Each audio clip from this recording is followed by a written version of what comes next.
बा।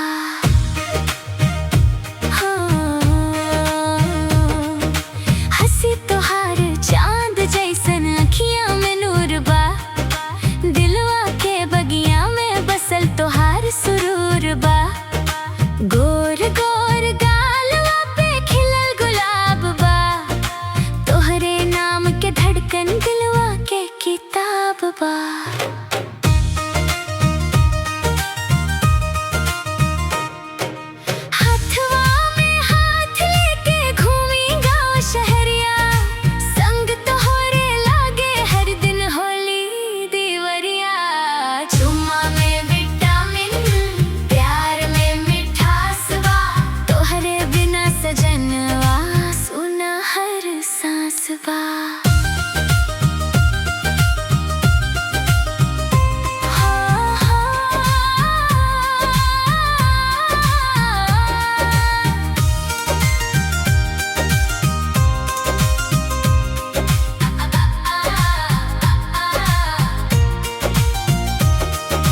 रंगवा तोहार देख के मनवा मुस्काला।